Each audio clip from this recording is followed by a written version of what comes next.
Corona काल अब कुदरत करे बेहाल। नमस्कार, मैं हूं चित्रा त्रिपाठी और इस वक्त दस्तक उस खबर पर जो एक चक्रवाती तूफान के रूप में देश के तीन राज्यों के किनारों पर दस्तक दे रहा है।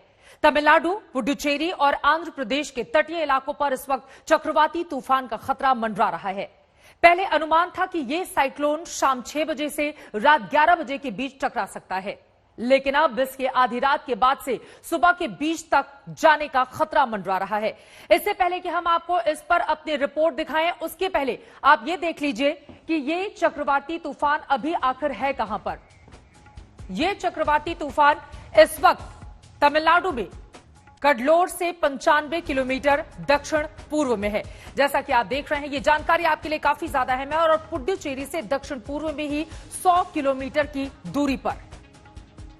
अब ये तूफान की रफ्तार कितनी है, कितना बड़ा खतरा हो सकता है, ये सब कुछ हम आपको बताएंगे और हमारी रिपोर्टर अक्षयनाथ इस वक्त ताजा अपडेट भी आपको देंगी। लेकिन सबसे पहले आपको दिखाते हैं हमारी ये रिपोर्ट कि कैसे निबार नाम का ये चक्रवाती तूफान दहलाने की कर रहा है तैयारी। लेकिन उसके पहले ये देख लीजिए, हम आपको दरअसल इस मैप के जरिए वो हिस्से बता रहे हैं जहां पर इस चक्रवाती तूफान की दस्तक होनी है और वहां पर सुरक्षा के सख्त इंतजाम किए गए हैं। इलाके को पूरी तरह से खाली करवाया जा चुका है। चक्रवात निबार से भारी बारिश की आशंका है, हालांकि इसको लेकर तरह तरह के कयास भी यहां पर लगाए जा रहे हैं। ये देखिए, जो जगह है नागपट्टनम, तंजावुर, तिरुवल्लुर, ये तमाम वो जगह हैं जिसके बारे में हम आपको जानकारी दे रहे थे और यहीं पर इस तूफान के टकराने का खतरा बना हुआ है। इसी को बताती हुई हमारी आज तक की रिपोर्ट देखिए।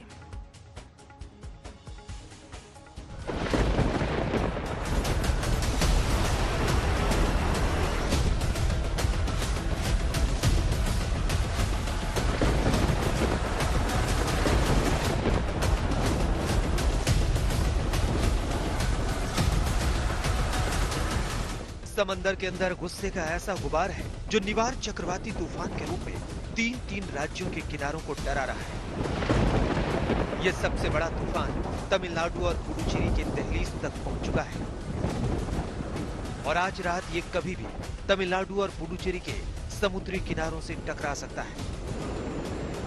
बचाव के लिए प्रशासन की तरफ से वार्निंग पहले ही भेजी जा चुकी थी। अब तो एनडीआरएफ की टीम भी तैनात है, लेकिन लोग अपने घरों में बंद हो गए हैं। आप हमारा जो इम्पैक्ट बेस्ड वार्निंग है, इसके हिसाब से हम रेड कलर वार्निंग हम दे रहे हैं 25 तारीख के लिए coastal and north interior Tamil Nadu and Puducherry Karaikal area के लिए, और 26 तारीख को हम रॉयल सीमा एरिया के लिए रेड कलर वार्निंग दे रहे हैं। निवार चक्रवाती तूफान के चलते चेन्नई में लगातार बारिश हो रही है। इससे चेन्नई के कई इलाकों में भारी जलभराव हो गया है। सड़कों पर तूफान की आहट से सन्नाटा है। आलम यह है कि समुद्र में 7-7 फीट की खतरनाक लहरें अभी से आ रही हैं। हम अभी कडलोर डिस्ट्रिक्ट में है, जो है तमिलनाडु के स्टेट में, और यहाँ पे हम आपको दिखा सकते हैं कि यहाँ पे जो लहरें हैं वो यहाँ तक आ रहा है और बहुत ही पास लगभग 1 किलोमीटर दूरी के अंदर तक ये लहरें आ रहे हैं और एक लहर की हाइट लगभग 6 फीट से 7 फीट तक है। और यहाँ के गवर्नमेंट ऑफिशियल्स हमें बता रहे हैं कि ये लहरें की हाइट और ज़्यादा बढ़ सकता है। तो इसी वजह से यहाँ पे गवर्नमेंट ऑफिशियल्स सारे के सारे जो फिशरमैन कम्युनिटी है उनको रिलीफ कैंप को जाने के लिए बोला दिया गया है। और कडलोर डिस्ट्रिक्ट में लगभग 44 रिलीफ कैंप सेंटर्स है और उसके अलावा 192 कंप्लीट कडलोर डिस्ट्रिक्ट में स्टेट गवर्नमेंट ने क्रिएट किया है। पूरे तमिलनाडु की बात करें तो तूफान के मद्देनजर एजेंसियों को हाई अलर्ट पर रखा गया है। चेन्नई में कई उड़ानें रद्द कर दी गई है। एयरपोर्ट पर खास कंट्रोल रूम सेटअप किया गया है। करीब 6 ट्रेनों को पूरी तरह और 9 ट्रेनों को आंशिक रूप से बंद कर दिया गया है। कोस्टल एरिया को पहले से ही खाली करा लिया गया है। साथ ही 3000 से ज्यादा राहत केंद्र बनाए गए हैं। एनडीआरएफ की 12 टीम तमिलनाडु और 2 टीम पुडुचेरी में तैनात है। वहीं नेल्लोर में 3, चित्तूर में 1 और विशाखापत्तनम में 3 टीम तैनात है। ऐसे में आप अंदाजा लगा सकते हैं कि हालात कितने गंभीर हैं। लाइफ के बारे में बड़ा क्लियर था कि we should try for a zero casualty. उसी को मद्देनजर हम लोग सब तैयारी कर रहे हैं और सेंट्रल एजेंसी हो, स्टेट एजेंसी हो, सभी लोग बड़े तालमेल के साथ और एक समन्वय से काम कर रहे हैं और अच्छी बात है कि इसमें हम लोग एक दूसरे के मददगार साबित हो रहे हैं और जो इवैक्यूएशन का प्रोसेस हो या अवेयरनेस ड्राइव का प्रोसेस हो या कोविड के समय में थोड़ा सा जो चैलेंज अलग से उसके लिए जो तैयारी करने का प्रोसेस हो, ये सभी जो है एक समन्वित वे में किया जा रहा है। और जो सामान लेना है, जैसे जनसेट्स अरेंज करने हैं, ट्री कटर्स अरेंज करने हैं, पोल कटर्स अरेंज करने हैं और extra generators, extra poles, extra telecom wires etcetera arrange करने, ये सारे काम एक साथ स्टेट गवर्नमेंट के साथ समन्वय स्थापित करके हो रहा है। और इसीलिए मुझे उम्मीद है कि जो तैयारी है वो लगभग मुकम्मल है। पुडुचेरी और तमिलनाडु के इन इलाकों में कल से लगातार बारिश हो रही है। मंगलवार से तेज हवाएं चल रही हैं, लेकिन बुधवार दोपहर के बाद बारिश भी बढ़ गई।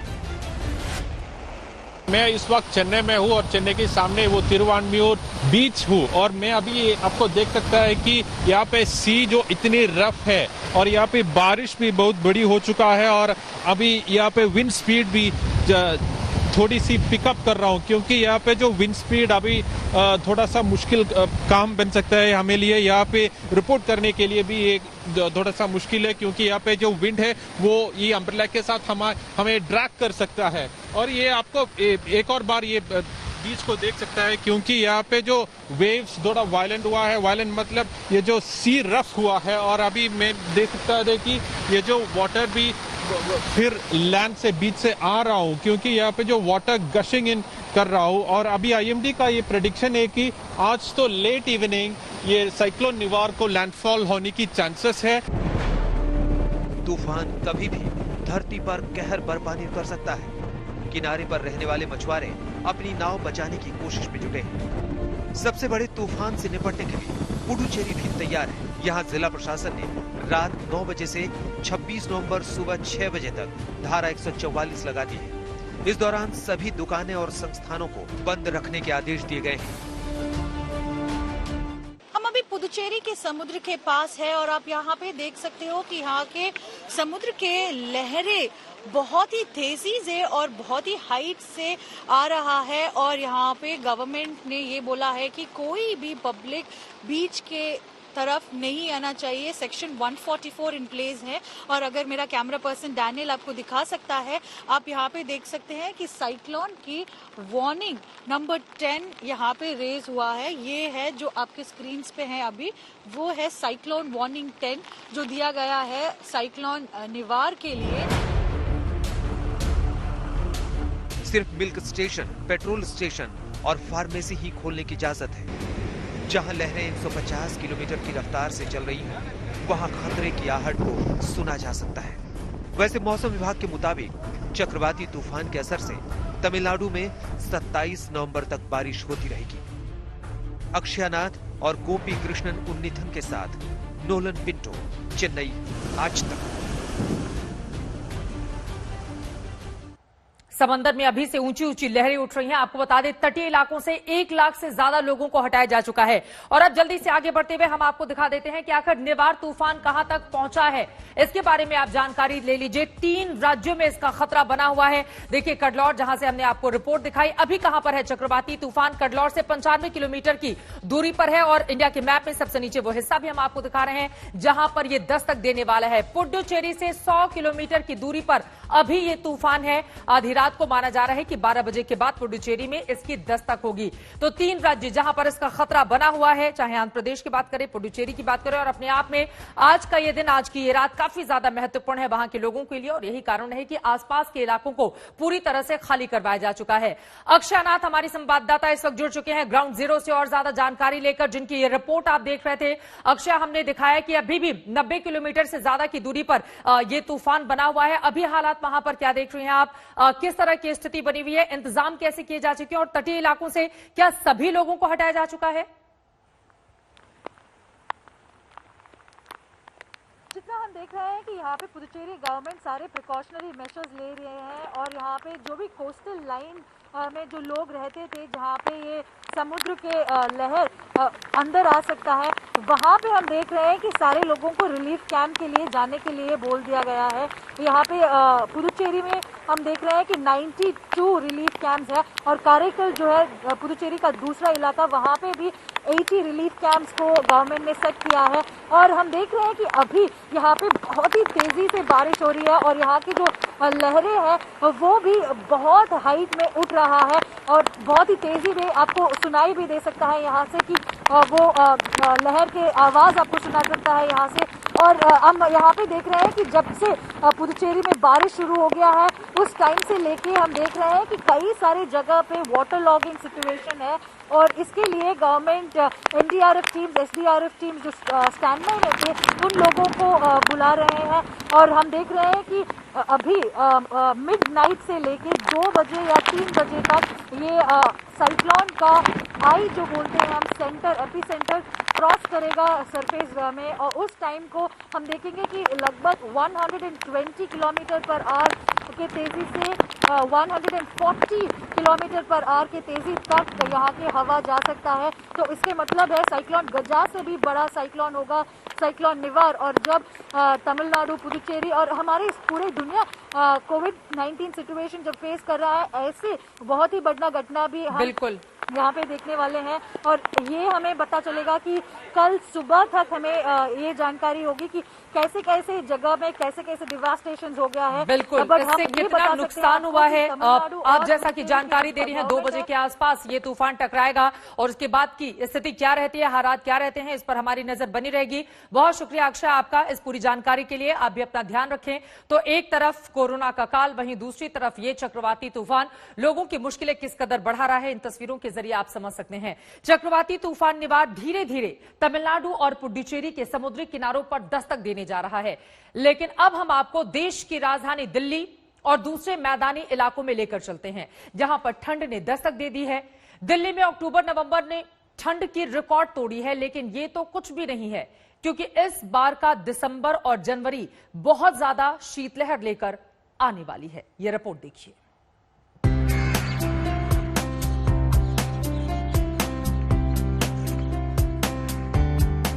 यूं तो अक्टूबर का महीना बहुत खुशनुमा होता है, लेकिन दिल्ली के लिए इस बार अक्टूबर में ही लोग ठंड से कांपने लगे। और नवंबर आया तो ठंड ने आहिस्ता आहिस्ता अपना डरावना चेहरा दिखा दिया। लेकिन इससे भी बड़ी बात यह है कि दिसंबर और जनवरी का महीना इतनी ठंड लेकर आएगा कि आप इतना ही कह पाएंगे, ये ठंड जाती क्यों नहीं। फिलहाल अक्टूबर में देखेंगे तो हमारे पास 58 सालों में सबसे ठंडा अक्टूबर रहा था, जो कि रातें ज़्यादा ठंडी रही थी। और नवंबर भी लगभग इसी सिचुएशन में रहेगा कि आपके पास कुछ काफ़ी सालों का रिकॉर्ड बन सकता है। ये तो हमें जब नवंबर कंप्लीट होगा तभी पता लगेगा, लेकिन निश्चित तौर पे नवंबर भी काफ़ी ठंडा रहा है। और जो हमारे पास पूर्वानुमान है अगले 2-3 महीनों का, जनवरी तक का कह सकते हैं, तो उसमें टेम्परेचर जो है हमारे पास नॉर्मल से 2 डिग्री के आसपास कम रहने के चांसेस हैं। दरअसल दिल्ली में ठंड ने तो अक्टूबर क्रांति कर दी थी। मौसम विभाग के मुताबिक दिसंबर और जनवरी में ठंड अपने प्रचंड रूप में सामने आएगी। इस बार मौसम विभाग का अनुमान है कि हर साल की तुलना में पारा 2 डिग्री नीचे रहेगा। नवंबर महीने में ठंड ने रिकॉर्ड तोड़ना शुरू कर दिया है। लगातार 4 दिन से दिल्ली में न्यूनतम तापमान सामान्य से 5 डिग्री नीचे रहा। इसके साथ ही नवंबर में 17 साल की ठंड का रिकॉर्ड टूट गया। सुबह शाम ही नहीं बल्कि दिन में भी गलन भरी ठंड का एहसास होने लगा है। अगर अक्टूबर की बात करें तो अक्टूबर में ठंड ने पिछले 58 साल का रिकॉर्ड तोड़ दिया। मौसम विभाग के मुताबिक अक्टूबर में इस साल पारा 17.2 डिग्री सेल्सियस रहा। इतना कम तापमान 1962 में था, जब तापमान 16.9 डिग्री सेल्सियस था। इस नवंबर में हम टेम्परेचर वाइज बात करते हैं तो अभी लगभग ऑलमोस्ट आपका 3/4 महीना जा चुका है। तो इसमें हमारे पास जो मिनिमम टेम्परेचर है लगभग 2 डिग्री के नीचे चल रहा है। सिर्फ एक दिन 16th को ही हमारे पास जो टेम्परेचर था वो नॉर्मल या उससे ऊपर गया था। बाकी दिनों में 2 डिग्री कम चल रहा है। तो इस महीने भी हमारे पास जो है ठंड काफ़ी है। और अगर नॉर्मल तुलना करेंगे तो लगभग 2 डिग्री की, और बीते वर्षों की तुलना में भी ज़्यादा ठंड पड़ी है। ये ठंड उस वक्त बढ़ गई है जब दिल्ली प्रदूषण और कोरोना की दोहरी मार से जूझ रही है।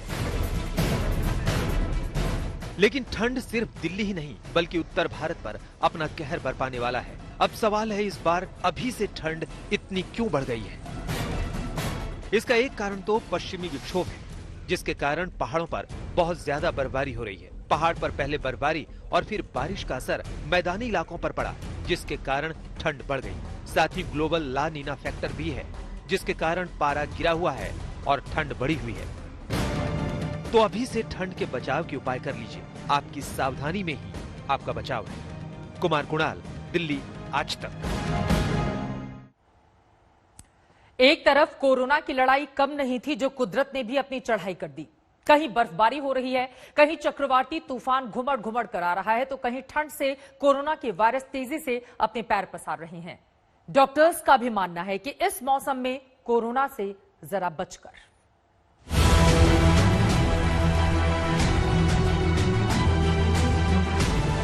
दिल्ली में ठंड है, दिल्ली में प्रदूषण है, दिल्ली में कोरोना है। दिल्ली में कोरोना से मरने वालों की संख्या सैकड़ा से नीचे आने को तैयार ही नहीं दिखती। 24 सितंबर 109 मौत, 23 नवंबर 121 मौत, 22 नवंबर 121 मौत, 21 नवंबर 111 मौत, 20 नवंबर 118 मौत। आप इन आंकड़ों को देखकर समझ सकते हैं कि दिल्ली में कोरोना किस कदर घातक हो गया है। लगातार 5वें दिन दिल्ली में 100 से अधिक मौतें हुई हैं कोविड के चलते। और अगर अभी पूरा हम लोग टैली देखें, जितनी भी डेथ्स हुई हैं अब तक कोविड-19 के कारण, तो उसका जो टैली है वो 8,000 पार कर गया है। अब आप दिल्ली का हाल इस तरह जानिए कि जैसे जैसे ठंड बढ़ती जा रही है, कोरोना बढ़ता जा रहा है। जैसे जैसे प्रदूषण बढ़ता जा रहा है, कोरोना बढ़ता जा रहा है। 15 से 21 नवंबर के बीच दिल्ली में सबसे ज्यादा 751 मौत कोरोना से हुई। केजरीवाल सरकार मौसम और प्रदूषण को दिल्ली में कोरोना की तीसरी लहर के लिए जिम्मेदार ठहरा रही है। कोरोना के बढ़ने की एक सबसे बड़ी वजह यह है, एकमात्र नहीं है लेकिन सबसे बड़ी वजह यह है कि अचानक पूरे नॉर्थ इंडिया में पराली का धुआं फैल गया। तो जिन लोगों को, और पराली लंग्स में जाके ठहरता है, जिन लोगों को कोरोना की प्रॉब्लम्स हो रही थी, थोड़ी भी प्रॉब्लम थी, अचानक वो बढ़ी, और जिनको अंदर थोड़ी सिम्टोमेटिक थी, जिनकी सीरियसनेस थी, वो और ज्यादा बढ़ गई। अगर दिल्ली से बाहर निकलें तो जम्मू को ठंड ने जकड़ रखा है। बर्फबारी और बारिश ने जम्मू के लोगों की मुसीबतों को बढ़ा दिया है, क्योंकि कोरोना के मामले पहले से काफी बढ़े हुए हैं। कल से यहाँ पर भी रेनफॉल शुरू हुआ है, तो सुबह थोड़ी सी दिक्कत होती है ऑफिस आने में। काम हो नहीं रहा है, ठंड बढ़ गई है। समूचा जम्मू कश्मीर इस समय भीषण शीतलहर की चपेट में है। जहां तक बात कश्मीर घाटी की है, तो कश्मीर घाटी के कई इलाकों में जो है लगातार हिमपात हो रहा है, बर्फबारी हो रही है। अगर आप जम्मू से निकलकर हिमाचल प्रदेश में चलिए, तो वहां बर्फबारी के साथ कोरोना भी मुसीबत बनकर लौटा है। हिमाचल प्रदेश में मंगलवार को कोरोना के 948 नए मामले सामने आए। शिमला में 375, मंडी में 175, कांगड़ा में 76, कुल्लू में 72, लाहौल स्पीति हमीरपुर में 42, ऊना में 38, किन्नौर में 8, सोलन में 35, बिलासपुर में 33, चंबा में 31 और सिरमौर में 17 नए मामले सामने आए हैं। वहीं मंगलवार को 12 लोगों की कोरोना से मौत हो गई।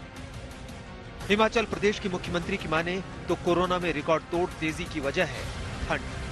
कोरोना का संकट अगर ज्यादा गंभीर दिशा में बढ़ रहा है, उसका सबसे बड़ा कारण यह है सर्दी का मौसम।